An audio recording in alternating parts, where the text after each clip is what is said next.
Visvairāk es lepojos par to, ka es spēju būt labs ģimenes cilvēks un sniegt savam bērnam to, ko nespēja sniegt mani vecāki.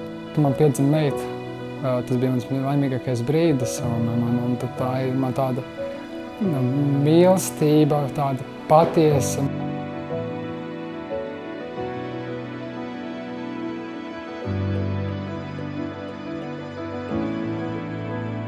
Mani sauc Roberts, es nāku no Jelgavas, pareizāk sakot no Jelgavas novada, nāku no laukiem. Esmu uzaudzis kā nelabvēlīgā ģimenē, kur mana māte pameta mani 4 gadu vecumā. Tēvs arī lietoja alkoholu un bērnībā darīja daudz pāri. Sākās man tāda grūtākais dzīves periods, ļaunā dzīve un darīja daudz slikta un bija daudz problēmas policija un daudz krimināla lietas, līdz kam noveda ieslodzījums.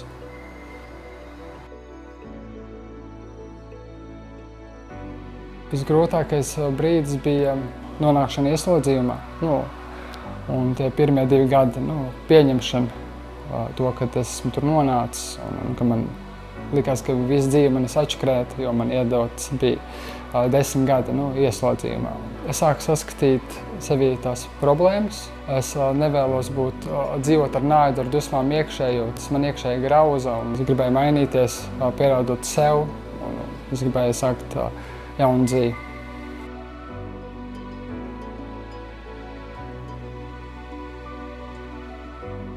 Bija grūti kaut kādas ikdieniskas lietas, ka iznākot ārā un ieslodzījuma sākt to dzīvi.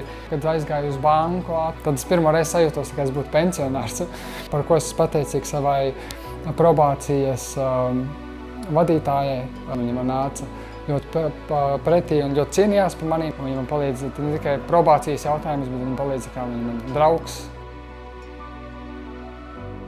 Var vienmēr mainīties un var vienmēr kļūt labākam un dzīvot savādāk. Galvenais, ka tu tici pats sev un ka tev ir apkārt pareizie cilvēki, kas tic tev.